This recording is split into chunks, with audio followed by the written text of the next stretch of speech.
Hello dear friends, welcome back to day 4। अभी तक हमने किए थे डे 1, डे 2, डे 3। अगर आप लोगों ने हमारा डे 1, डे 2 और डे 3 नहीं देखा है तो डिस्क्रिप्शन में लिंक है, जाके इसको देख लीजिए, क्योंकि हम इसमें कर रहे हैं कंप्लीट सारे के सारे ग्रामर टॉपिक्स जितने भी हैं ग्रामर बेसिक्स हम इस सीरीज़ में कंप्लीट करने वाले हैं। चलिए स्टार्ट करते हैं डे 4।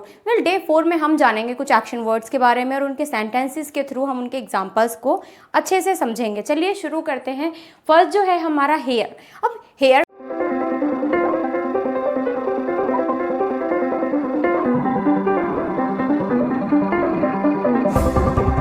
मतलब होता क्या है? HERE क्या होता है ये? हेयर। क्या होता है? Here. This is the first word of the day 4। Here. Here का मतलब होता है यहाँ। क्या होगा? हेयर का मतलब होता है यहाँ। यहाँ को अगर हम बोलने लग जाएंगे, यहाँ के लिए हम ऑलवेज हेयर का यूज़ करते हैं। फॉर एग्जाम्पल कम हेयर, जब हम किसी को बुलाते हैं तो क्या कहते हैं? Come here, here you go. Next example हो सकता है हेयर यू आर। डन। ये क्या होगा? Come here, here are go, here you go and here you are. Clear हो गया? मीन्स ये कुछ एग्जाम्पल्स हो गए, 3 एग्जाम्पल्स हो गए हेयर के। नेक्स्ट आता है क्या? देयर। अब देयर का मतलब क्या होता है? देयर का मतलब होता है वहाँ। THERE। This is there. There का मतलब होगा क्या? वहाँ। वहाँ के लिए हम ऑलवेज देयर का यूज़ करते हैं। For example go there, there you go, there was a king. ये क्या हो जाएगा? देयर। क्लियर हो गया फ्रेंड्स? चलिए नेक्स्ट की तरफ बढ़ते हैं। इन front of. In front of का मतलब क्या होगा? इन फ्रंट ऑफ का मतलब होता है क्या? सामने। क्या होगा? सामने। सामने को हम इंग्लिश में कैसे बोल सकते हैं?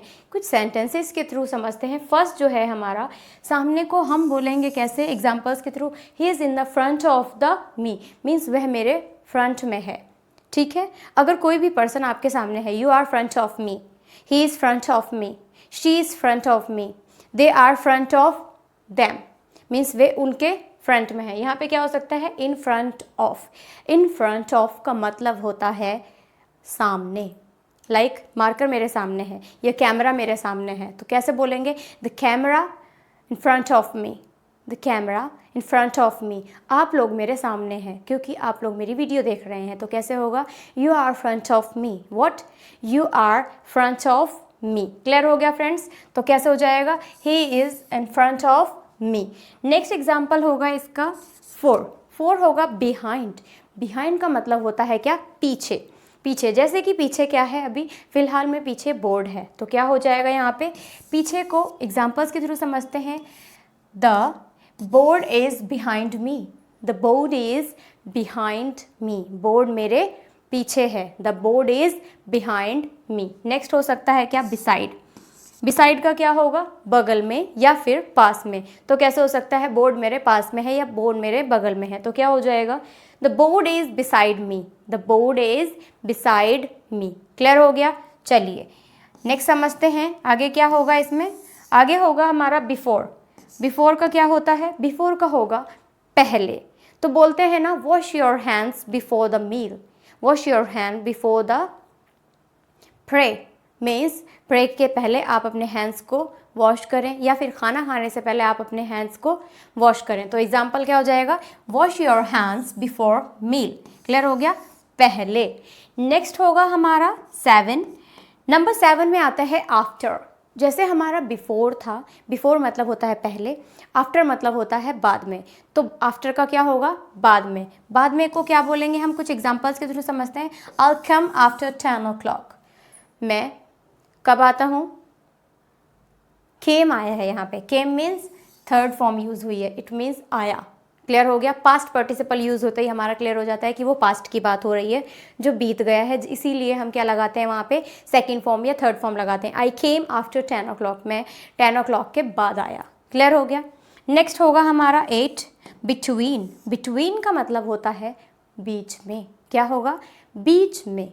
बीच में। जैसे कि बोलते हैं कि 2 फ़ोन रखे हैं, उसके बीच में मार्कर है, तो आप बोल सकते हैं the marker between the phones. Done. Examples के थ्रू समझते हैं। दूसरा example, he has sitting between Rohan and Meera. Rohan और मीरा के बीच में बैठना, दैट इज सिटिंग बिटवीन। ठीक है? क्लियर हो गया। आई होप फ्रेंड्स आप लोगों को इस सीरीज़ में बहुत ही मज़ा आ रहा होगा, बिकॉज़ आपको ज़्यादा से ज़्यादा इसमें सीखने को मिल रहा है।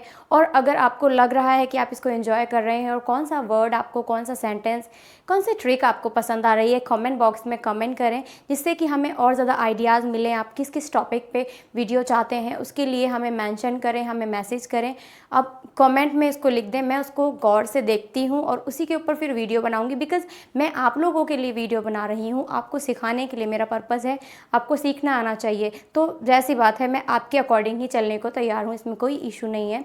तो आप कमेंट में डायरेक्टली बोल सकते हैं कि मैम मुझे इस टॉपिक पे वीडियो चाहिए, नाउन चाहिए, प्रोनाउन चाहिए। बट अगर मैं आपको बताऊँ कि सीरीज़ जो हमारी चल रही है उस सीरीज़ में बेसिकली मैं सारे ग्रामर टॉपिक्स क्लियर कराने वाली हूँ। नेक्स्ट सीरीज़ जो आएगी वो होगी प्रोनाउंसिएशन से रिलेटेड, मीन्स प्रोनाउंसिएशन किसी भी वर्ड का कैसे करना है उससे रिलेटेड मेरी सारी सीरीज़ अब जो आएंगी इस सीरीज़ के बाद में आएगी वो वाली सीरीज़। तो आई होप आप लोग उसके लिए बहुत ही ज़्यादा व्याकुल होंगे और आप उसको करने के लिए बहुत ज़्यादा इंजॉयबल भी होगी वो, और आपके लिए इंटरेस्टिंग भी होगी। तो चलिए हम आते हैं अपनी वीडियो पे। नेक्स्ट होता है नंबर 9 इज़ अमंग या फिर अमंगेस्ट। व्हाट? अमंग या फिर amongst, they both are same things. इसका मतलब होता है क्या? बीच। क्या होगा इसका मतलब? बीच। बीच मतलब he is sitting always Rohan and Meera. Done. यहाँ पे क्या हो जाएगा? अमंग या फिर अमंगेस्ट। ठीक है। Next example, because. Because, BECOUSE, because. इसको कुछ वो लोग इसको प्रोनाउंस करते हैं बिकॉज, कुछ लोग इसको बिकॉज भी प्रोनाउंस करते हैं, बट इसका सही जो प्रोनाउंसिएशन होता है जो आप कॉन्ट्रैक्टिव वर्ड में यूज़ करते हैं that is because. What? Because. तो बिकॉज इसका सही एग्जाम्पल हो सकता है, और बिकॉज का मतलब होता है क्योंकि। क्या होता है? क्योंकि। चलिए इसको समझते हैं। Why did you do this? Because Meera said me. अगर मैं आपसे क्वेश्चन पूछूं why did you said it, means आपने ये क्यों कहा, तो मैं यहाँ पे आंसर दे सकती हूँ because Meera said to me, मुझे मीरा ने बोला, ऐसा बोल सकते हैं। और जैसे अगर मैंने अभी आपको थोड़ी देर पहले बताया था कि आप मुझे बताएं, जैसे आपने कमेंट बॉक्स में मुझे लिखा कि आप वीडियो जो नेक्स्ट वीडियो चाहते हैं वो नाउन सिखा दो मैम, या कॉन्ट्रैक्शन सिखा दो मैम, और मैंने उसी के ऊपर वीडियो बना दी, और फिर कोई बच्चा मुझसे पूछने लग जाए कि मैम आपने कॉन्ट्रैक्शन ही क्यों सिखाया, तो मैं क्या बोलूँगी? Because you said to me, या फिर because you told to me that make a video on contraction words, because आपने मुझे कहा। ठीक है, तो मैं वहाँ पे वो वर्ड का यूज़ कर सकती हूँ। अगर आप बोलेंगे कि आपने यही टॉपिक क्यों लिया, बिकॉज आपने मुझे कहा। क्योंकि, क्योंकि का मतलब यहाँ पे ये होता है। जल्दी से इसका स्क्रीनशॉट ले लीजिए। आई होप आप लोगों को ये अच्छे से क्लियर हो गया होगा। जल्दी से स्क्रीनशॉट ले लीजिए। चलिए हम बढ़ते हैं नेक्स्ट वर्ड की तरफ। आगे के जो वर्ड्स आते हैं हमारे वो होंगे अदरवाइज। क्या हो जाएगा? अदरवाइज। अदरवाइज का मतलब होता है वरना। क्या बोलते हैं? वरना। कुछ एग्जांपल्स के थ्रू समझते हैं। Go now otherwise you will miss train. अभी जाओ अदरवाइज आपकी ट्रेन मिस हो जाएगी या आपकी ट्रेन छूट जाएगी। बोलते हैं ना, जब आप लोग कहीं जा रहे होते हैं तो आपके पेरेंट्स बोलते हैं, या आपके पेरेंट्स कहीं जा रहे होते हैं तो आप बोलते हैं जल्दी जल्दी जाइए, जल्दी जल्दी पैकिंग कीजिए, अदरवाइज आपकी ट्रेन मिस हो जाएगी। तो यहाँ पे क्या हो सकता है? अदरवाइज। क्या होगा? अदरवाइज, वरना। Go now otherwise you'll miss the train. जल्दी जाओ अदरवाइज आप अपनी ट्रेन को मिस कर देंगे। क्लियर हो गया। नेक्स्ट होगा ऑलवेज। ऑलवेज का मतलब होता है हमेशा। ऑलवेज की स्पेलिंग क्या होगी? ALWAYS। This is always. Always का मतलब होता है क्या? हमेशा। हमेशा को कैसे हम वर्ड्स के थ्रू, एग्जाम्पल्स के थ्रू समझेंगे? You always do so. आप हमेशा ऐसा करते हैं। You always speak English. आप हमेशा इंग्लिश बोलते हैं। You always speak in Hindi. आप हमेशा हिंदी में बात करते हैं। ठीक है, क्लियर हो गया। तो ऑलवेज किसके लिए लगाएंगे हम? हमेशा। डन। आई होप आप लोगों को ये अच्छे से क्लियर हो गया होगा। नेक्स्ट आता है नेवर। नेवर का मतलब होता है कभी नहीं। बच्चों से मम्मी बहुत बोलती हैं इसको कभी नहीं करना। नेवर का स्पेलिंग होता है NEVER। क्या होगा? NEVER। This is never. Never को हिंदी मीनिंग होता है कभी नहीं। एग्जाम्पल्स के थ्रू समझते हैं। आई नेवर डू सो, मैंने ऐसा कभी नहीं करता, या आई नेवर डन सो, मैंने कभी ऐसा नहीं किया। डन। डन, क्योंकि यहाँ पे मैंने सेकंड फॉर्म यूज़ कर दी। सेकंड फॉर्म यूज़ करते ही वो पास्ट पार्टिसिपल में चेंज हो जाता है। क्लियर हो गया। नेक्स्ट आता है एवर। नेवर में से सिर्फ क्या कर देंगे हम, एन को रिप्लेस कर देंगे, वो बन जाएगा एवर। एवर की स्पेलिंग होती है EVER। नेवर की क्या थी, NEVER, नेवर। ऐसे ही होता है हमारा एवर। तो एवर को क्या बोलते हैं हम, कभी भी या फिर हमेशा। इसका मतलब भी हमेशा था, बट ये ऑलवेज होता है। थोड़ा थोड़ा डिफरेंस होता है इसमें, ज़्यादा कोई बहुत ज़्यादा डिफरेंस नहीं है, टाइनी सा डिफरेंस होता है, कभी भी या फिर हमेशा। तो always. For example, have you come love me. ठीक है, क्लियर हो गया।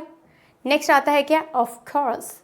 ऑफ कोर्स की स्पेलिंग होती है OF, of course COURCE, of course. Of course का मतलब होता है ज़रूर या फिर बेशक। जैसे कि आप बोलने लग जाएं कि क्या मैम आप मुझे प्रोनाउंसिएशन सिखा सकती हैं, तो मैं क्या बोलूँगी, ऑफ कोर्स।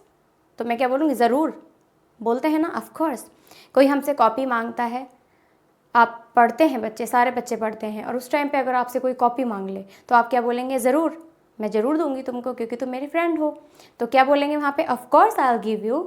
क्या होगा, ऑफ कोर्स। ऑफ कोर्स कैसे बोल सकते हैं, कैन आई यूज़ दिस। बोलते हैं ना, कैन आई यूज़ दिस, क्या मैं इसे यूज़ कर सकते हूँ। ऑफ कोर्स, मैं यहाँ पे रिप्लाई में क्या बोलूँगी, of course you can. Of course, ज़रूर आप कर सकते हैं। ठीक है। नेक्स्ट आता है ऑफन। ऑफन का स्पेलिंग जो होता है that is OFTEN। What, OFTEN, often. Often का मतलब होता है अक्सर। क्या होगा, अक्सर। मीन्स मैं अगर बोलूँ कि मैं चाय पीती हूँ, क्या तुम चाय पीते हो, तो आप बोल सकते हैं हाँ मैं अक्सर पी लेता हूँ। ठीक है, अक्सर पी लेता हूँ। तो क्या होगा, गो ऑफन गो देयर। ठीक है, ये एग्जाम्पल हो जाएगा। डन। आई होप आप लोगों को बहुत ही मज़ा आ रहा होगा इस सीरीज़ में। चलिए अब आते हैं यूजुअली। यूजुअली का मतलब होता है आम तौर पर। यूजुअली की इंग्लिश क्या होगी, USUALLY। मैम आपने LLY क्यों बोला, बिकॉज जहाँ भी डबल होता है हम लोग डबल प्रोनाउंस कर देते हैं, बट वो डबल नहीं बोलेंगे, डबल L नहीं बोलेंगे, इसको क्या बोलेंगे, LLY। ठीक है। यूजुअली, यूजुअली का मतलब होता है आम तौर पर। कुछ एग्जाम्पल हो जाता है इसका, आई यूजुअली मेक एट या फिर वेक एट 6:30। मैं तो 6:30 पे नहीं उठती हूँ, मैं उठती हूँ 5 o'clock। तो मैं क्या बोलूँगी, I usually wake up 5 o'clock। Means मैं अक्सर या फिर मैं आम तौर पर 5 बजे उठ जाती हूँ। तो क्या होगा, I usually wake eight 5 o'clock या फिर 5:10। डन।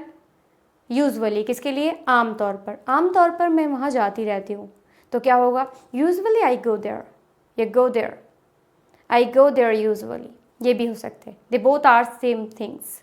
नेक्स्ट आएगा क्या, ऑलमोस्ट। ऑलमोस्ट का मतलब होता है ALMOST, ऑलमोस्ट। ऑलमोस्ट का मतलब होगा करीब करीब। क्या होगा, करीब करीब। लमसम, करीब करीब। आपने सुना होगा ऐसे वर्ड्स बोलते हुए, आप अपने एल्डर्स को सुनते होंगे, लमसम इतना बैठ रहा है, इस महीने का पैकेज कितना बैठा है, लमसम इतना बैठ रहा है, इस महीने का खर्चा कितना है, लमसम 1 लाख to 2 लाख है, बोल सकते हैं। तो कैसे होगा, इट इज़ ऑलमोस्ट हेयर। ठीक है, ये बोलते हैं ना, इट्स ऑलमोस्ट डन, थोड़ा करीब करीब हो गया है। ठीक है। नेक्स्ट आता है क्या, हार्डली। हार्डली का मतलब होता है क्या, मुश्किल में, HARDLY, हार्डली। हार्डली का मतलब क्या होगा, मुश्किल में। मीन्स मैं अगर आपसे बोलूँ कि ये वीडियो हार्डली 25 मिनट्स की है, 25 मिनट्स की हार्डली, तो क्या हो जाएगा, यहाँ पे एग्जांपल्स के थ्रू समझते हैं। There is a hardly any of a left coffee left. यहाँ पे शायद ही कोई कॉफ़ी बची है, या यहाँ पे कोई शायद ही कॉफ़ी शॉप है। डन। नेक्स्ट क्या हो जाएगा, ओकेजनली। ओकेजनली समझते हो, कभी कभार। ओकेजनली की स्पेलिंग क्या होगी, OCCUSIONALLY,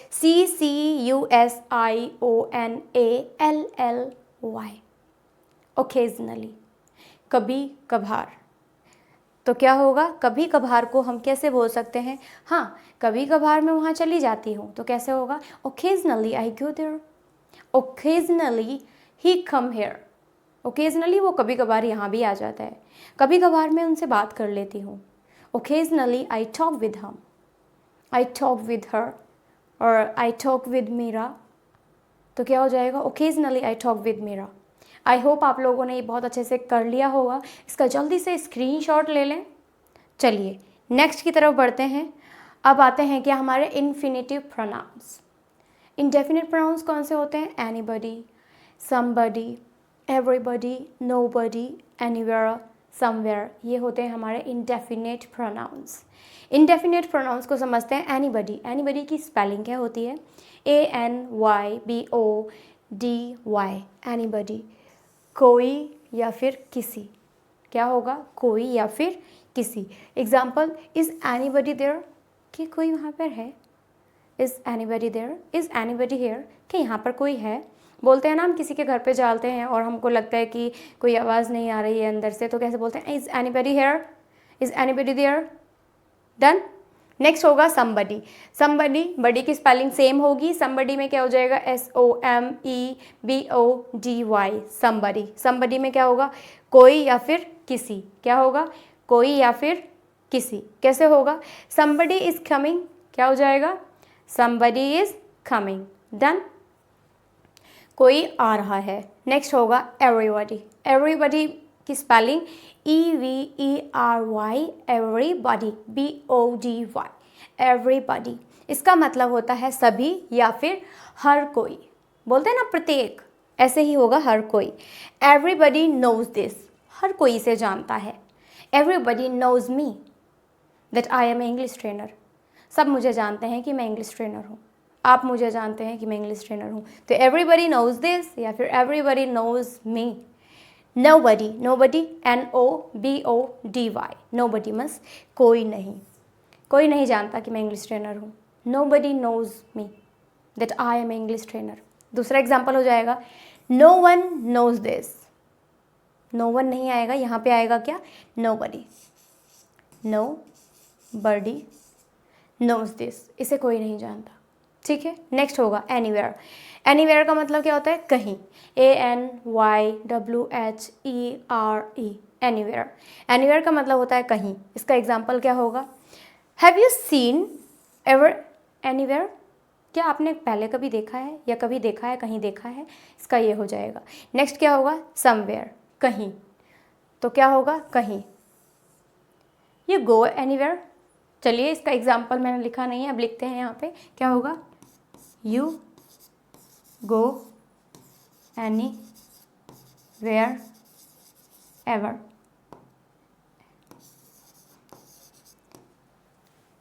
क्या हो जाएगा, यू गो एनीवेयर। नेक्स्ट क्या होगा, एवरीवेयर। एवरीवेयर का क्या होगा, हर जगह, क्या होगा, हर जगह। लाइट हर जगह होती है, तो क्या हो जाएगा, लाइट प्रेजेंट एवरीवेयर, एवरीवेयर, या मैं हर जगह होती हूँ, आई प्रेजेंट एवरीवेयर, ठीक है। नेक्स्ट आता है एनीथिंग। एनीथिंग मतलब कुछ भी। मैम आप बोलो मुझसे कि कुछ भी पढ़ा दो, please teach me anywhere, please teach me anything, teach me anything. Ma'am आज कुछ भी पढ़ा दो क्योंकि मैं बुक नहीं लाई, तो क्या होगा, मैम मैं खुद से बुक नहीं लाई हूँ, आप कुछ भी पढ़ा दो, तो क्या होगा, I didn't carry the book, please teach me anything, कुछ भी पढ़ा दो, ठीक है। नेक्स्ट आएगा क्या, समथिंग। समथिंग मीन्स कुछ, मुझे कुछ पढ़ा दो। मैम कल मेरा एग्ज़ाम है बायो का, प्लीज़ मुझे कुछ पढ़ा दो। तो टुमारो इज़ माई एग्ज़ाम, क्या होगा, tomorrow is my exam, please teach me something, या फिर please teach me, please teach me something, done. I hope आप लोगों को ये बहुत अच्छे से क्लियर हो रहा होगा। नेक्स्ट क्या आता है, एवरीथिंग, सब कुछ। मैम इंग्लिश में मुझे सब कुछ पढ़ा दो, तो क्या होगा, प्लीज़, यहाँ लिख दे रही हूँ मैं, यहाँ पे स्पेस नहीं है, please teach me everything, everything for speaking, मुझे स्पीकिंग के लिए सब कुछ सिखा दो। क्लियर हो गया। तो ये मैंने आपको कुछ वर्ड्स बताए और कुछ इनडेफिनिट प्रोनाउंस भी बताए, जिसका मैंने आपको मतलब भी बताया, हिंदी मतलब बताया, उसको प्रोनाउंस कैसे करते हैं मैंने ये भी बताया आपको। मैंने आपको कुछ एग्जांपल्स के थ्रू समझाया, कुछ एग्जांपल्स जो मेरे बोर्ड पे थे वो समझाए, और कुछ एग्जांपल्स ऐसे भी थे जो मैंने खुद से समझाया, जिससे आपको ज़्यादा से ज़्यादा ईजिली समझ में आ पाए, और डेली बेस के भी एग्जाम्पल्स मैंने आपको समझाए। ये हमारा डे 4 यहीं पे कंप्लीट होता है। हम मिलेंगे नेक्स्ट डे में, that is day number 5। I hope आप लोगों को ये सीरीज़ बहुत ही इंटरेस्टिंग लग रही होगी। अगर ऐसा है, आप इससे कुछ सीख पा रहे हैं, या कौन सा टॉपिक आपको ज़्यादा पसंद आया है, कमेंट करें कि मैम इसको मैं यूज़ करने वाला हूँ, और जल्दी से हमारे चैनल को सब्सक्राइब कर दें। और अगर आप मेरे चैनल पर नए हैं तो सब्सक्राइब करें और बेल आइकन को हिट कर दें, जिससे कि अपकमिंग डेज़ के वीडियोज़ के नोटिफिकेशंस आपको टाइम टू टाइम मिलते रहें। आई होप आप लोगों की ये जर्नी बहुत ही अच्छी चल रही होगी। Till then keep practising. Bye bye.